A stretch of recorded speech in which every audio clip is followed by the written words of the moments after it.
Hey guys, this morning, man, I was reading a fabulous article on developing your personal mastery of your life, right?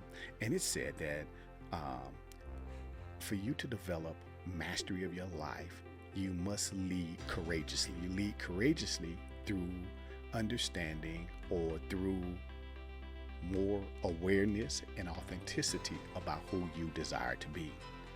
I thought this was a fabulous read simply because as I moved into the 2023, the very essence of who I desired to become was a better version of myself. Yeah, self mastery. I want to be better each and every day. On this road to becoming the best version of myself, I had to commit to the path. I had to get committed to what I wanted to accomplish. I realized that no one else was going to walk this path with me. Nobody was going to walk this path for me. Nobody was going to motivate. I was going to be the MVP of my life. If I was going to be the most valuable player of my life, that meant that I had to be intentional about my future, to be intentional about my personal development. I had to be intentional about my character, the quality of person I desired to be. I had to be intentional with my mindset, what I thought, watching for negative thoughts, being positive frequently.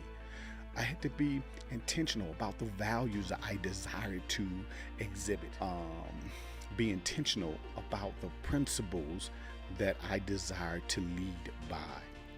Yeah, to become the MVP of your life, that you are courageous into developing self-awareness and authenticity about moral character, your, your values, and your principles. I simply believe that you become the MVP of your life. You improve your personal leadership because you have become intentional to lead courageously and develop the self-awareness and authenticity of who you desire to become. And if that's you, I want to encourage you, never miss an opportunity to grow yourself. Connect with your boy today by heading over to the webpage, DwayneHRoberts.com, and schedule your Fiercely Execution call now. What's a favorite memory that you have about your mom, man? Anything particular? I'm gonna tell you, my mom a lifesaver. Can I can I just keep it 100? I don't know. I don't know if you had a mom like mine. Mine's is a lifesaver. She understood your boy dreams. She understood my passions. She had her eyeballs on her young man as he was growing up as a young jit, man. I'm talking about the 7, 8, 10-year old dude used to run around the house with a stick in my hand, banging it up, flipping in the backyard, hiding behind bushes and trees. And I thought I was a U.S. Marine. That was my dream. I wanted to be a U.S. Marine so bad. I was passionate, and I was sold on John Wayne movies. I was sold on G.I. Joe. You name it. That that was that was your thing for you, boy, right? That was the thing for you, boy. And my mom, man, I tell you, when I say she's the lifesaver, man, she actually was the one. I have to credit her for having taking the opportunity and come picking me up and taking me to the recruiter office, man. I promise you. And we were talking, and I was sharing that moment with her. I said, I thank God for you, because if it wasn't for you, I don't know where I would be today. I don't know if I would have operated in a place of purpose, or I would have followed my dream, right? And my dream as a young kid was to always serve in the U.S. military, preferably the Marines, but I wind up going to the Army for a little over 20 years, man. So imagine that. Because of my mom, I was able to follow my childhood dream. In the chat, man, tell me, what's your favorite memory about your mom? How did your mom show up for you, man? I love to know. Drop it in the chat. Let me know, man. So listen, guys, again, if you don't know who I am, my name is Dwayne Roberts, and this is the Leadership Podcast, man. It's here that my goal is to influence, inspire, and ignite the needed shift in their life. Make the needed shift in their personal leadership. I'm going to share some tools, some tips to help you becoming the authentic you. You know, one thing I'm passionate about is becoming a better me. Let me say that. Becoming the best version of me. That's the thing that I work on the most is how do I improve Dwayne each and every day? How do I want to show up? Who do I desire to be? How can I be the best dad, husband, son, business owner, entrepreneur, leader, community leader, I don't know, you name it, coach, speaker? How can I be the best each day? I want to improve. How can I be the best at having fun? You know, I mean, whatever area in life that you're saying, hey, you know what, I need to improve in. That's me, man. I'm always looking for areas to improve, man, and that's my passion, my desire to help empower men to develop and tap into what makes them phenomenally them. What makes you amazing? What enriches your life, man? What gives your life purpose and meaning, man? So today, guys, listen, man, we've been on a 3-part series from the John Maxwell's uh, 15 laws of personal growth, right? And we've taken 3 laws from the personal growth series from John Maxwell, which were intentionality, the law of intentionality, the law of self-awareness. Yep. You guys, if you haven't watched those series, go back, go check those out. Take a listen to those podcasts. But today, guys, we talking the law of the mirror. That's right. We are on our 3rd part of the law of growth series, and today we talking the law of the mirror, man, from John Maxwell. Jackson has this song, right? The man in the mirror, right? And in this song, he has the I guess it's the hook, I suppose, right? It says, I'm starting with the man in the mirror. I'm asking him to change his ways. No message could be any clearer.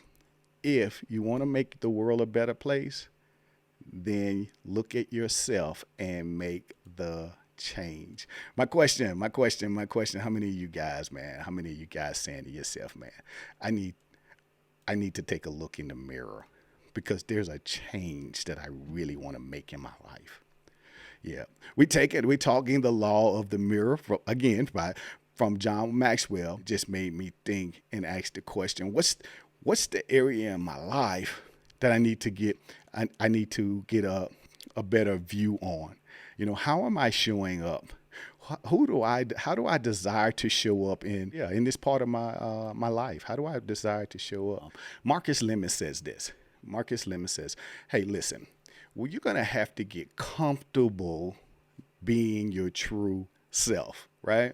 And in leadership, man, the first person that we must examine is ourselves. So that means that if I'm going to take a look at myself, that I might as well start getting comfortable, because when there's reflection, there can be some uncomfortable things to dial in on and look at about yourself. Therefore, we may not live our life to our full potential. Some things that we have experienced in the past may be hindering us from developing our future. Some things that we have gone through may be holding us or keeping us stuck and limited because we haven't gotten to this place where we can simply believe in ourselves. And when we take a look, we're not too happy. When we take a look in the mirror, let me slow down. When we take that look in the mirror, we often not too happy or satisfied with what we see, right? And so the principle of the law, the principle of you have to see value in yourself and add value to yourself. Yep. You have to be able to see the value within, you know, and I think many of us can be challenged in this area of finding value in ourselves because of our past. I'll be honest. I didn't always feel as though that I was a qualified leader while in the military. Right? Yeah, I went through all the leadership trainings and workshops. Yes, I led well. Yes, I got the job done. But I didn't see in myself the impact that I was making in my leadership. Right. And being in this place, we have the law of the mirror. The principle of the law of the mirror is being able to see value in yourself. and add value to yourself. And many of us, because we don't see value in ourselves, guess what? We're in this place and we're stuck. Oh, I don't deserve that. We're in this place and we're not moving towards purpose, or we're not moving towards the things that we can accomplish. I don't think I can do that. I don't think I'm good enough for that, right? I want to shift the thinking today, man. I want to shift your thinking to begin to start seeing the value that you bring, right? And so, how do you see yourself is my question, right? How do you see yourself? Yeah. When you look in the mirror, which picture do you see? Do you see yourself as well, first off, let me ask you this. How do you show up? Do you show up as the lion or the cat? Which one are you? Right? Which one are you? And depending on how you show up, what do you actually see? So you can see off to the picture to the left that the lion looks in the mirror and his reflection of himself is that of a kitten. Or are you the other? Are you showing up as the kitten, but when you look in the mirror, there's the fierce lion? I love this. I literally love this. What's your perception of yourself, man? How do you see yourself? Are you the kitten or are you the lion? Which mirror are you looking in? In any case, our self perception can be distorted. And if our perception is off, then our attempts to influence others and can be and will be misguided. Leaders often face several barriers when it comes to looking into the mirror. I call them blind spots. Everybody has them. They are aspects of our behaviors that people are likely unaware of, and in many cases don't fully understand or know they exist. Unfortunately, though, blind spots can very well hinder many of us from recognizing areas in our life that need improvement, and therefore can be limiting to our growth as well as the impact that we desire to make in life. How are you showing up? You must see value in yourself to add value to yourself. And see, by default, right? By default, we can sense everyone else's inconsistencies, but often miss our own. I got it. I'm guilty of it. For the longest time, I can point out what others were doing wrong, but it really took some time, and it took me to be willing to hear and assess what were my flaws, what were my limitations hindering me to be an effective leader. And when you think about that, where do your inconsistencies show up? Does it show up in your marriage? Does it show up in your relationship with your kids? In some cases, we show up as the lion in our relationships, but the truth is when we do the reflection, we're really kittens. And what we're doing is we're aggressively abusing others with our power. We're aggressively abusing others with our verbiage, what we're saying, do it my way, make it happen now, whatever the case may be, right? But behind the scenes, when you do your own personal reflection, that's not truly who you desire to be. That's not truly how you think of yourself. Take a minute and consider, what's some of your blind spots that you may be experiencing? What's the image that you have about you? Limiting factors can impact how we, as individuals, perceive ourselves. And so some of those shortcomings are social comparisons. In essence, we may see ourselves in one way, but we try to compare ourselves to others. Our culture influences. What's going on in our environment that causes us to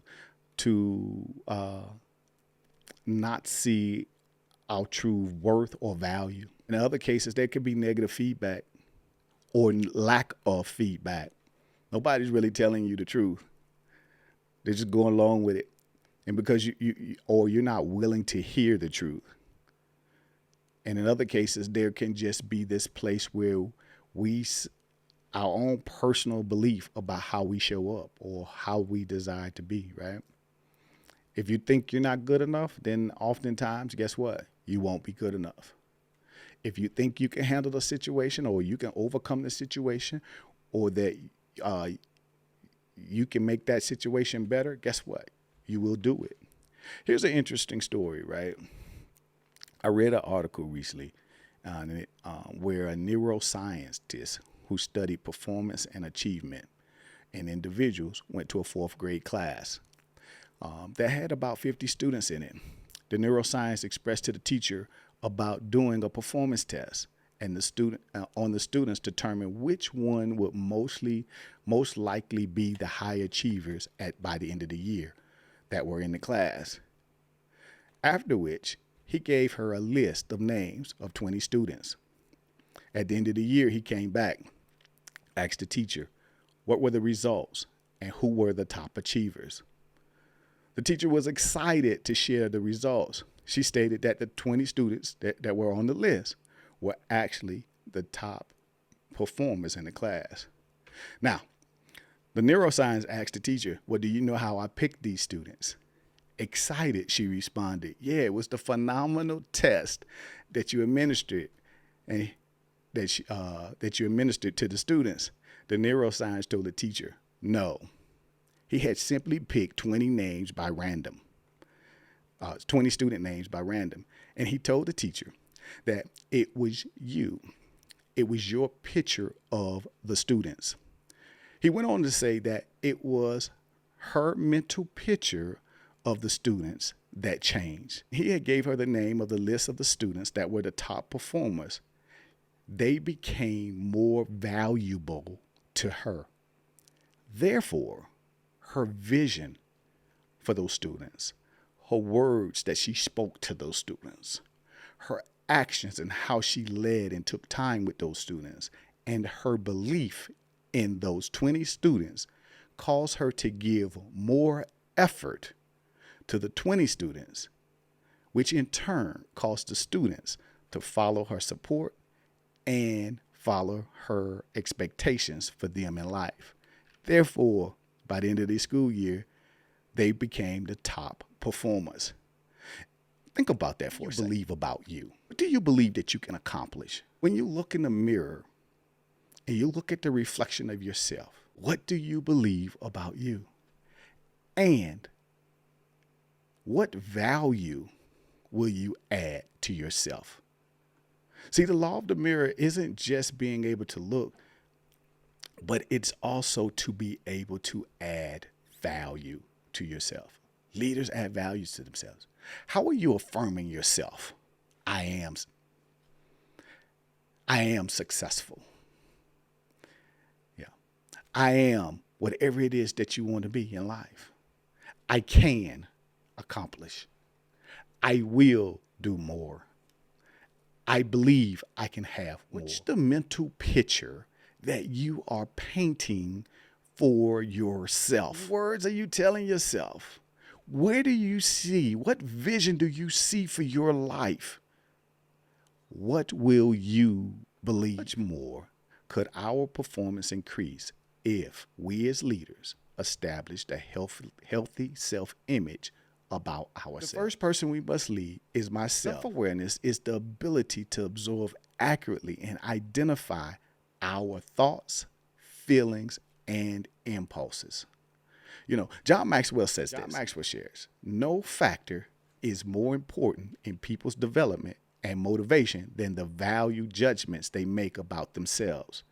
Every aspect of life is impacted by how we see ourselves. It gives us 10 principles, right? Or 10 practices when improving our self-image. In the first practice, when developing a healthy self-image, John says that 1, you have to guard yourself, charge of the way you think about yourself, change the way you talk about yourself, say positive things about yourself. See, what you say, you tend to believe. What you believe, well, you'll act on. And what you act on, truth of the matter is, you become. Number 2, Stop comparing yourself to others. The only person that we should compare yourself to is you. Your mission is to become better today than you were yesterday. I promise you, I believe in that statement. I told you from the beginning, the very essence of of how I live my life is to become better daily. See, God made you, intrinsically valuable. So, invest in your value and invest in those who are deserving of your value.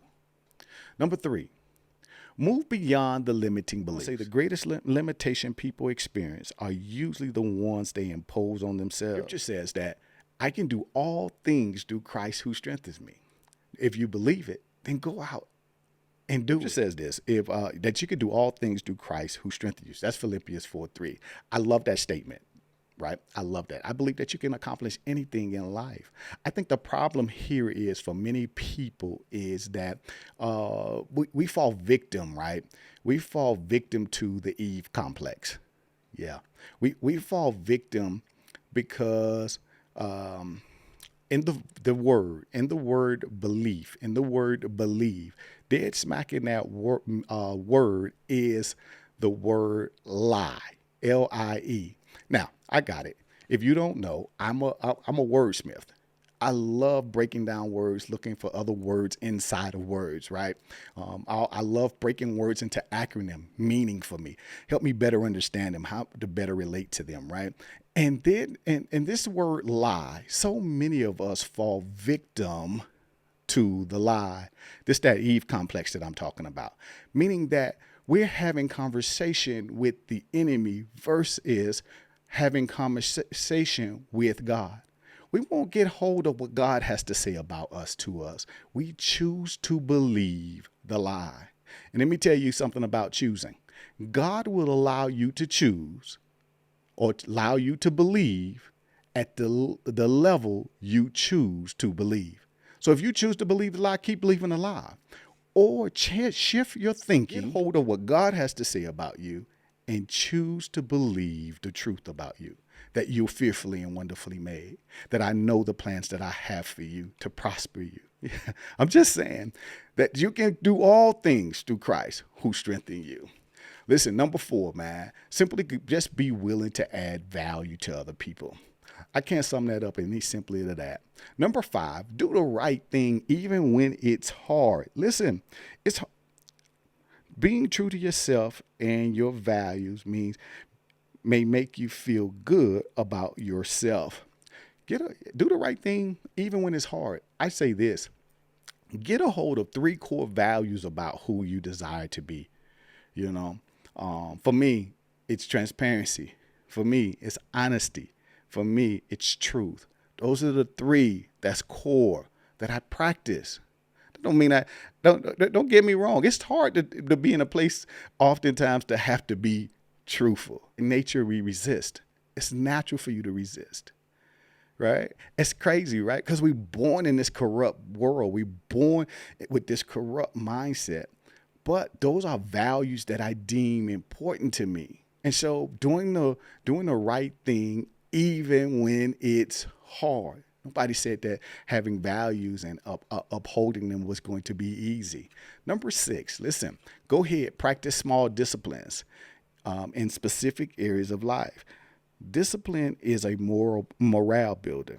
Boost yours by taking small steps to take you into positive direction, says John, right? That's good. Take small steps of discipline. Some of you want to accomplish some things in life, man, and you're not accomplishing them. You're falling short because you lack the discipline to follow through, right? Listen, dial back a little bit, scale back, minimize. Maybe instead of trying to do a 10-step plan, go ahead, get a 2-step or a 3-step plan and follow through. I promise you this. If you will take the first step, the second step will be easier. I believe it's the first step that really hold people in place. And because you never take the first step, you need that discipline to take the first step. I want to share this with you because This is important, right? The more you tell yourself you're going to do something and you don't do it, you know what you're doing? You're training your brain to believe that whatever you say, don't worry about it. I don't, he ain't going to do it.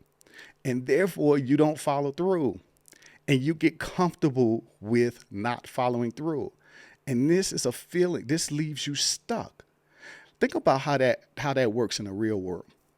Imagine telling your kids you're going to do something and time after time you don't take the first step to do it. What do you think is going to happen? They're going to stop trusting you. They're going to stop believing in you. Matter of fact, you'll say it and they ain't even going to think twice about it. Ready? That's what your brain is doing.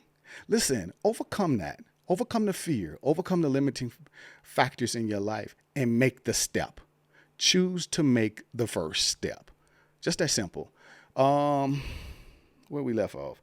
Oh, number 7, celebrate the small victories.